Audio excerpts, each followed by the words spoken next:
What is up? What is up, everybody? I'm here at my house with my new antenna for my scanner and my radio, so I can pick up all the rail frequencies. If I don't break my radio here, my unit is right there.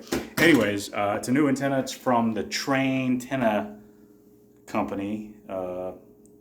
It's more expensive than the antenna that I had, the railroad base from Fire Stick. That was a little bit more economical. It was tuned to the frequency just as this one is.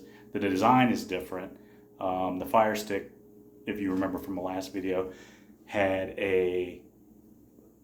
about a 3-foot antenna with the radials shooting out from the bottom. There's my CSX hat, by the way. Long day at work. Anyways, it's been rainy, it's been nasty. I haven't been able to do too much outside because of that, but I did take my old antenna down and I've got the new one mounted on the pole. I just got to put the pole back in the air, and sometimes it's a pain in the rump, but hey, it rained today. The old antenna did not get hit by lightning, nor did the antenna fall, thank God. You know, because having to make an assurance, a claim or something like that would have sucked. So let's go outside for a little while and see what the new antenna looks like and try not to get bit by too many mosquitoes. See you in a second. Okay. I don't know if you can see it, it's kind of dark. Old antenna with ground plane radials. The new antenna, still on the ground. About to put it up in the air. No more rain. Give me a second. Yeah, so the mosquitoes are horrible out there. I spray my yard with some stuff that you can get at Ace or any hardware store. You just hook it to the hose, you spray, the mosquitoes are supposed to die and not grow and just move away. That is clearly not the case. I got a lot of mosquito bites just from that short little 5-minute excursion outside. I can tell you this new antenna is a bit heavier. The shipping weight, the box says 6 pounds. So I'm not gonna be able to go as high on the mast because, you know, it's got a lean to it. The other antenna did not have that lean. So this one may be going to my dad's house. But it's up in the air. Like I said, it's got a little lean to it. See what I can do about that. Let's turn on the radio and see what happens.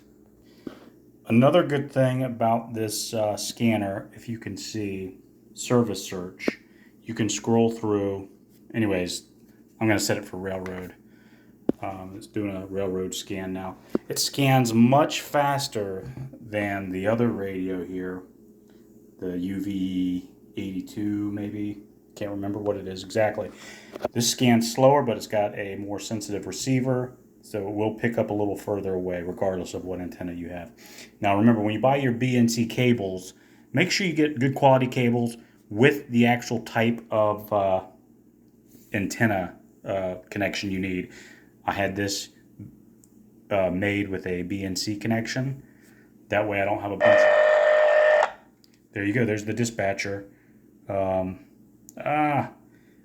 That was channel 80, so that was going to be the Dothan sub. So as you can tell,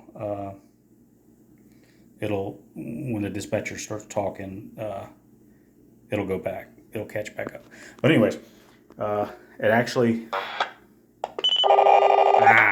close call. So I temporarily locked that out. Channel 80. It'll come back. 161 3100.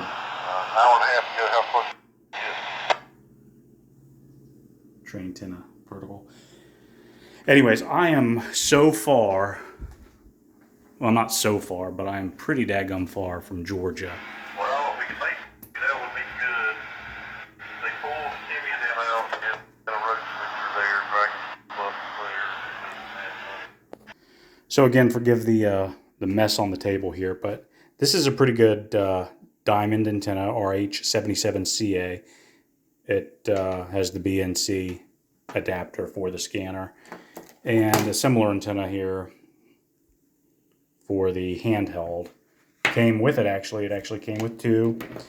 The scanner did not come with an antenna. I actually have the one that came with the scanner somewhere. Remember, if you have a VHF radio, please don't transmit on the frequencies that don't belong to you. They will find you and put you under a train somewhere, I'm sure. But anyways, so train antenna, so far so good. I was picking up, the Dothan sub right off the bat. I'm searching again for rail. It's hard to do with one hand. But anyways, train antenna is good. Fire stick is also a good antenna. But the train antenna seems a little bit more sensitive. Because it feels like on the scanner I'm picking up the Dothan sub a lot clearer than I did with the other antenna. They're both up the same distance.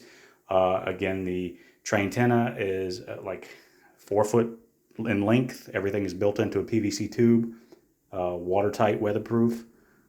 More expensive. The cable was more expensive, but you know, it just depends on how far away from a train yard you live. Anything is better than what a scanner comes with. And if you can get it outside, even on a cheap little extension pole like I use, that's going to give you a lot more reception. And I just turn it on and leave it in the background here in my room here. And if I hear something interesting, I come and I, you know, hold it on the channel that it is, and I listen to see what they're talking about.